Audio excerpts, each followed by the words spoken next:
విధి ఆడిన ఆటలో దూరమైన ఈ అక్కా చెల్లెళ్లను కాలం మళ్ళీ ఎప్పుడు కలుపుతుంది?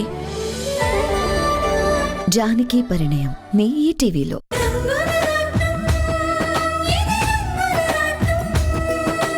అదేంటండి, అమూల్య రాను అని ఎందుకు అంటుంది? వాళ్ళ అన్నయ్యకి సన్మానం జరుగుతుందంటే తప్పకుండా వస్తుంది కదా. ఏమోనమ్మా, మాకు మాత్రం ఏం తెలుసు. అప్పటికి చాలా చెప్పి చూసాం. నేను రావటం లేదు, మీరే వెళ్ళిరండి అని తెగేసి చెప్పింది. ఇంకా ఆలస్యం అవుతుందిలే అని ఇదిగో మేమే వచ్చేసాం.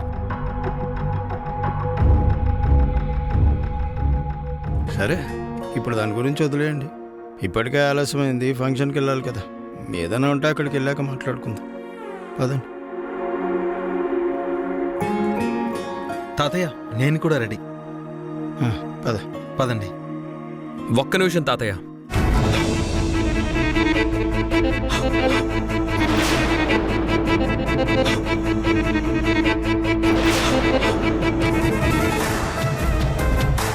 నేను ఈ ఫంక్షన్కి రావడం లేదు.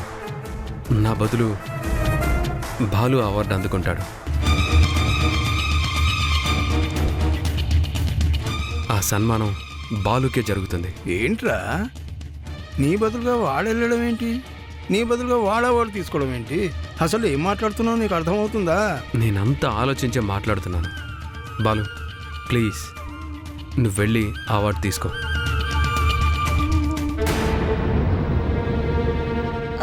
ఏంటి బావగారు ఈ టైంలో జోకులేస్తున్నారేంటి? జోక్ కాదు, నేను సీరియస్గానే చెప్తున్నాను. ఆ అవార్డు అందుకోవాల్సింది బాలునే. ఎందుకంటే తనే ఇప్పుడు కంపెనీకి ఎండి. ఆ హోదాలో బాలునే వెళ్ళాలి. ఆ సన్మానం బాలుకే జరగాలి.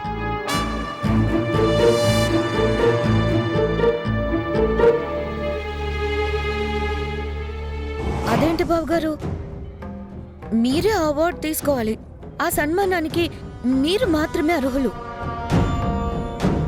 మీరు లేకపోతే ఆ కంపెనీయే లేదు, ఈ డెవలప్మెంట్ లేదు అని అందరూ చెప్పుకుంటున్నారు. మీరేంటి బాలుని వెళ్ళమంటున్నారు? ఏంటత్తయ్యా, మీరైనా చెప్పండి. ఆ సన్మానం చేయించుకునే అర్హత బావగారికి మాత్రమే ఉంది కదా? అవును, నా పెద్ద కొడుకు రాముకి మాత్రమే ఆ అర్హత ఉంది. అమ్మా, నువ్వేం మాట్లాడుకు రాము. ఒక చిన్న వ్యాపారాన్ని ఒక పెద్ద వ్యవస్థగా మార్చిన ఘనత నీది.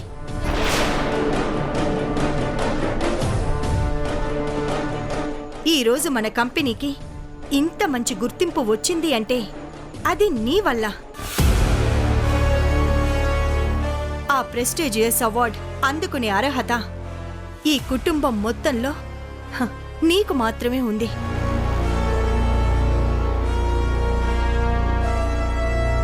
మరీ అంతగా చెప్తుంటే ఇంకేంటి బావగారు, మీరు బయలుదేరండి. స్టేజ్ మీద మీరు అవార్డు తీసుకుంటూ ఉంటే మేమందరూ కింద నిలబడి చప్పట్లు కొట్టి ఆనందిస్తాం.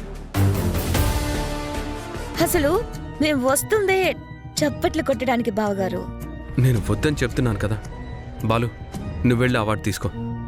ఇంతమంది నీకు సపోర్ట్ చేస్తుంటే నువ్వు మాత్రం నన్నే ఎందుకు వెళ్ళమంటున్నావు అన్నయ్య? దానికి కారణం ఏంటి? కారణం అంటే నువ్వు కంపెనీకి ఎండివి కదా, అందుకే. అబ్బబ్బబ్బబ్బబ్బా, నిజంగా ఇది ఎంత గొప్ప మనసు బావగారు. మీలాంటి వ్యక్తి ఈ కుటుంబంలో పెద్ద కొడుకుగా ఉండడం మా అందరి అదృష్టం.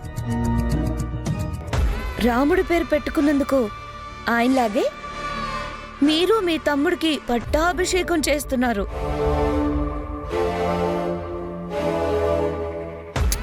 కాకపోతే ఇక్కడ ఇంకొక సిమిలారిటీ కూడా ఉంది. ఆ శ్రీరామచంద్రుడు భరతుడు ఒక్క తల్లి బిడ్డలు కాదు. మరి మీరు కూడా అంతేనా?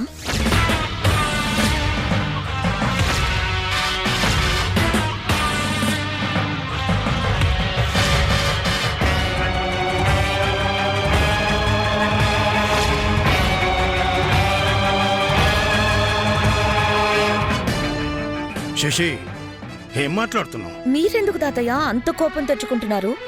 సమాధానం చెప్పాల్సింది అత్తయ్య గారు, మావయ్య గారు.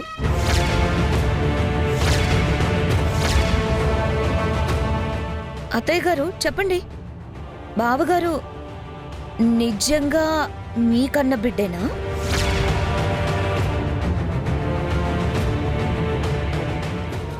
అవును, డెలివరీ ఎక్కడ అయ్యారు? ఇంట్లోనా, హాస్పిటల్లోనా? హాస్పిటల్ పేరేంటి? ఏ ఇయర్లో పుట్టారు బావగారు? ఏంటమ్మా మీరేం మాట్లాడట్లేదు? శశి అడిగింది మామూలు ప్రశ్నే కదా, జవాబు చెప్పమ్మా. ఏం జవాబు కావాలరా నీకు? ఏం కావాలి నీకు?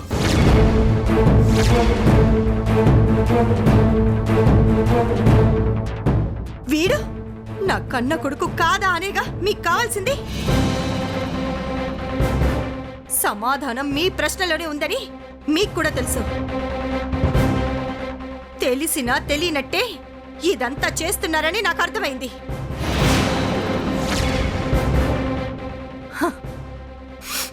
అవునరా, ఇప్పుడు చెప్తున్నాను, రాము నా కన్న బిడ్డ కాదు.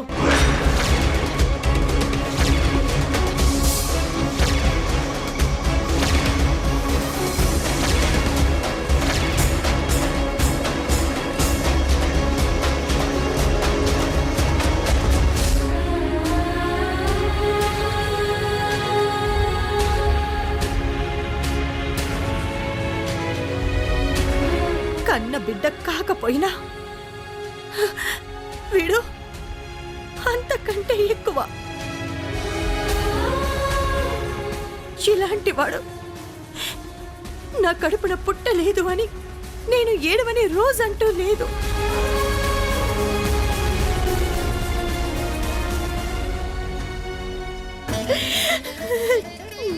నా ప్రేమని పంచి పెద్ద చేశానే కానీ నా రక్తాన్ని పంచి వీడికి జన్మని ఇవ్వలేనందుకు నేను ఎంత బాధపడ్డానో మీకు తెలీదు.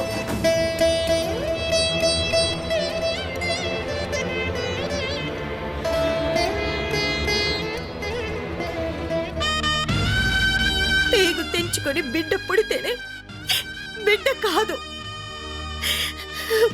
ప్రేమని పంచుకున్నవాడు కూడా కన్న కొడుకే. అది మీకు అర్థమైతే ఇలాంటి సమయంలో మీరిలా మాట్లాడకూడదు. శశి, ఇప్పుడు ఏంటమ్మా నీ ప్రాబ్లం? రామ్ ఎవరైతే ఏంటి, తనంతట తానే ఆ అవార్డు అందుకోనని చెప్తున్నాడు కదా, ఇంకా ప్రాబ్లం ఏముంది? ఎందుకు లేదు మావయ్య, తల్లిదండ్రులు ఎవరో తెలియని ఒక అనాథని తెచ్చి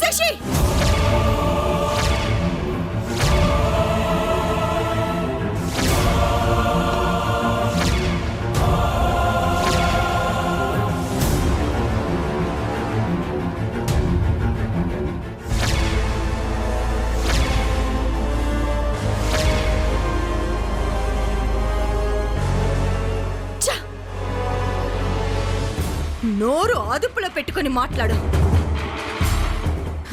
వీడు నా కొడుకు, వీడికి మేమే తల్లిదండ్రులం.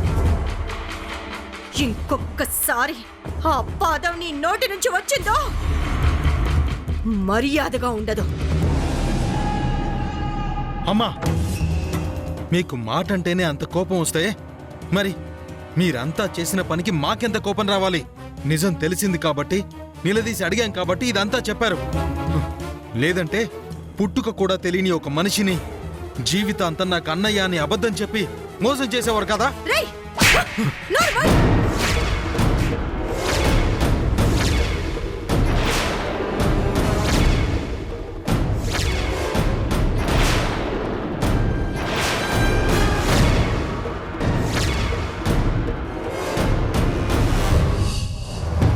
రాము నా పెద్ద కొడుకు. వీడి గురించి ఎవ్వరు తప్పుగా మాట్లాడినా చేరేస్తాను.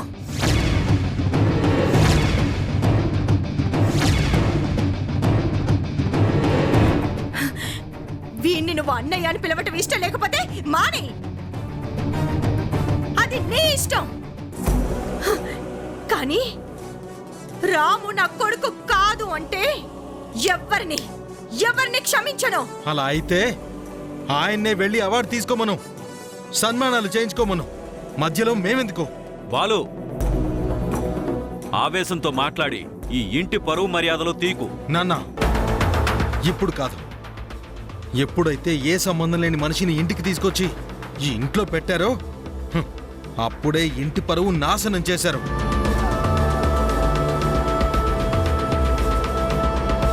ఇంతకాలం మమ్మల్ని మోసం చేసి ఈరోజు నిజాన్ని అడిగినందుకు నా చెంప పగలగొట్టారు. నాకంటే మీకు అతనే ఎక్కువైనప్పుడు ఇంక నాకేం విలువ ఉంటుంది? శశి, పద వెళ్దాం.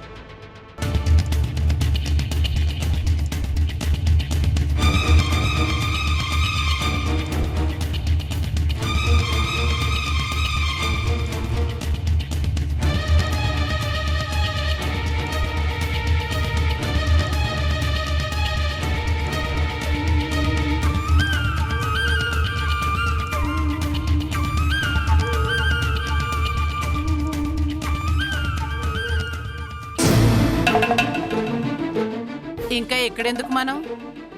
అక్కడ సన్మానం ఏంటో కానీ ఇక్కడ జరిగిన సన్మానం కళ్ళారా చూశాం కదా. వెళ్దాం పదండి, రండి.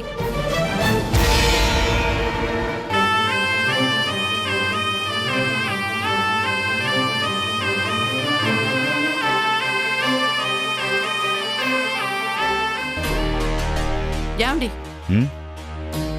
ఏం విచిత్రం అండి ఇది. ఇంతకాలం ఈ ఇంటికి పెద్ద కొడుకు అనుకుంటే చివరికి ఆ రామ్ సొంత కొడుకే కాకుండా పోయాడా? సరిపోయింది. ఇది కూడా మన మంచికే. మంచికేంటి నాన్న? అవునరా, రేపు అమూల్యక రాబోయే ఆస్తిలో ఒక వాట పోయినట్టే కదా. అవునండి, నిజమే.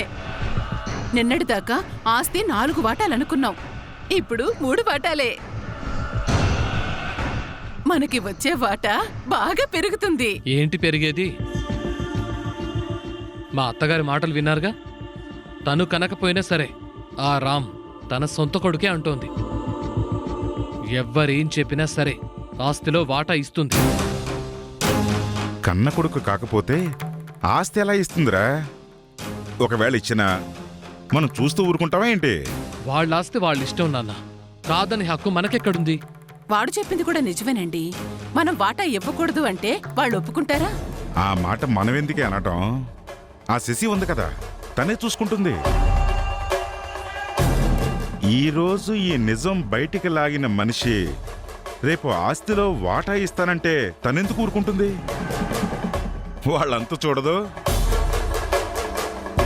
మన చేతులకు మట్టి అంటుకోకుండా ఆ రామ్ని ఈ కుటుంబం నుంచి తనే దూరం చేస్తుంది. ఆ తర్వాత తనే ఆస్తులన్నీ ముక్కలు చేస్తుంది. మనకు వాటా ఇస్తుందా నాన్న? అంత దూరం వస్తే ఏం చేయాలో నేను చెప్తాను కదా. అమూల్యతో నీ పెళ్లి కాకముందంటే ఆ శశి చేతిలో మనం కీలుబొమ్మలోరా. కానీ రేపు ఆస్తి పంపకాలు వచ్చేసరికి మనవే వారసులం. అంతేనండి. అప్పటికి మనం వీళ్ళ మాట ఎందుకు వింటాం? మనం చెప్పినట్టు వాళ్ళు వినాలి. సరే అయితే పదండి వెళ్దాం. పద.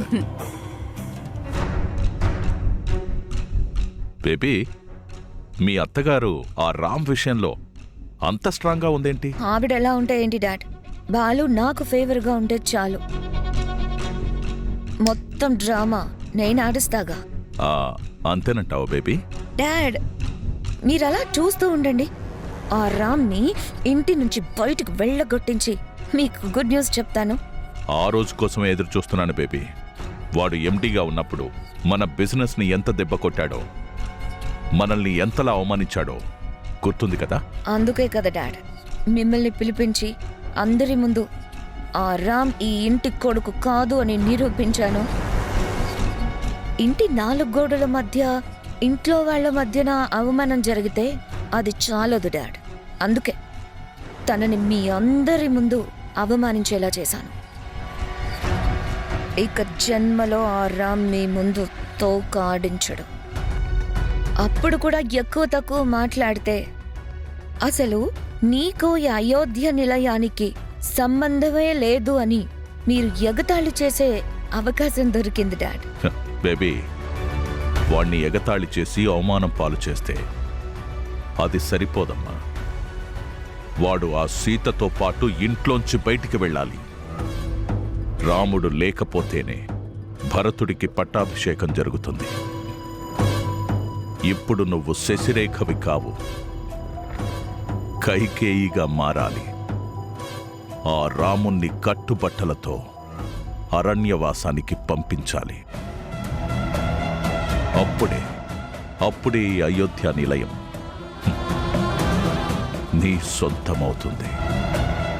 అది నువ్వు గుర్తుంచుకోమ్మా. అలాగే డాడ్, మీరే చూస్తారుగా. సరేనమ్మా, all the best. Bye.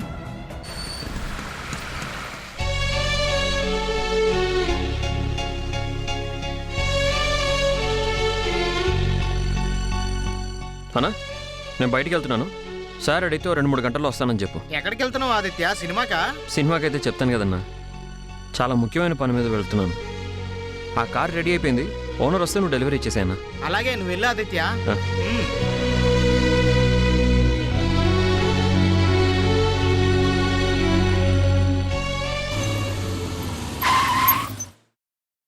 Right, కళ్ళు కనిపించట్లేదా?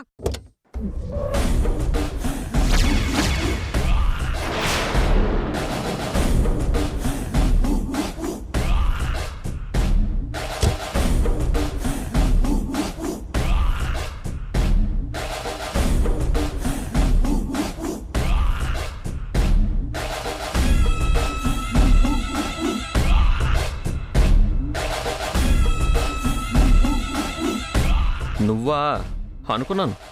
ఇలా అడ్డదిడ్డంగా కారు నడుపుతున్నాడంటే వాడు నీలాంటి వాడే అనుకున్నాను.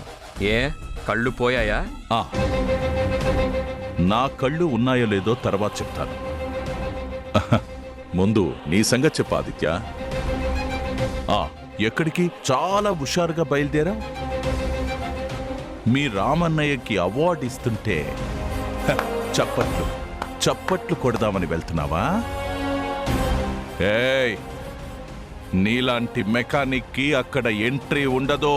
నీలాంటి క్రిమినల్స్కి ఎంట్రీ ఉండగా నాలాంటి మెకానిక్లకి ఎందుకు ఉండదు? కొంపదీసి నువ్వు కూడా అక్కడికే బయలుదేరావా ఏంటి? పొరపాటు నా పని చేయకు, ఎందుకంటే నీలాంటి వాడి దిష్టి మా అన్నయ్య మీద పడకూడదు. నీ కళ్ళు పడితే పచ్చటి చెట్టు కూడా మాడి మసైపోతుంది. మర్యాదగా వచ్చిన దారిని వెళ్ళు.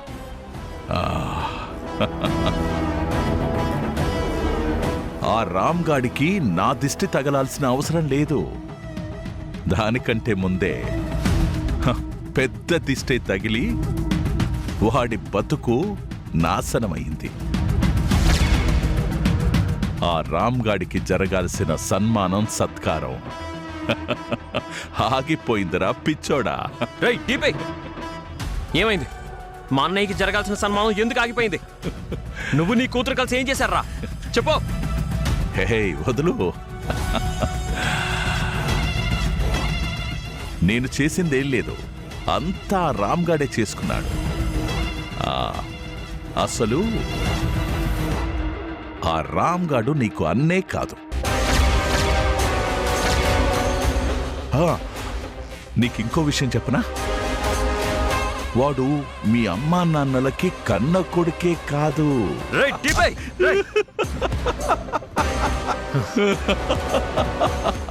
Cool cool cool. రే రే రే రే రే, నా షర్ట్ కాలర్ పట్టుకోవడం కాదురా, వెళ్ళి ఆ రామ్ గాడి కాలర్ పట్టుకో. నిజమేంటో నీకే తెలుస్తుందిరా. ఆ రామ్ గాడు సొంత కొడుకు కాదు అని మీ అమ్మ నాన్నలే ఒప్పుకున్నారు. వాడికి అమ్మా నాన్నలు కూడా పాపం ఎవరో తెలీదు. అర్హత లేని వాడికి అవార్డు దక్కకూడదని ఆ అవార్డు ఫంక్షన్కి వెళ్ళడమే ఆపేశారు. పోయి నిజాలు తెలుసుకో.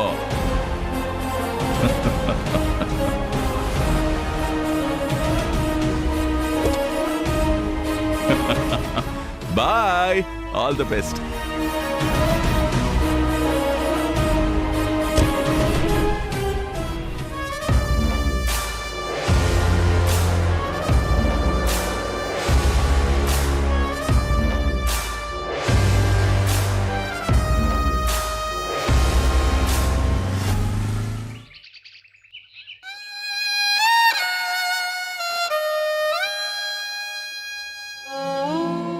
కన్న బిడ్డ కాకపోయినా వీడు అంతకంటే ఎక్కువ. రాము నా పెద్ద కొడుకు. వీడి గురించి ఎవ్వరు తప్పుగా మాట్లాడినా చీరేస్తాను.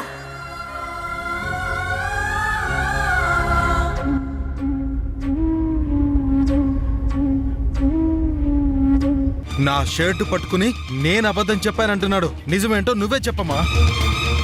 అసలు ఈ పెద్ద మనిషి ఒక్కడేనా, లేదా ఈ ఆదిత్యగాడు కూడా నీకు పుట్టలేదా?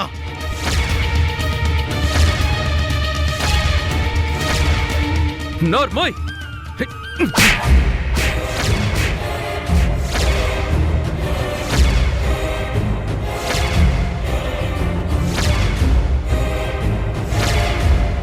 నేను వెళ్ళిపోతాను, మీరుండండి.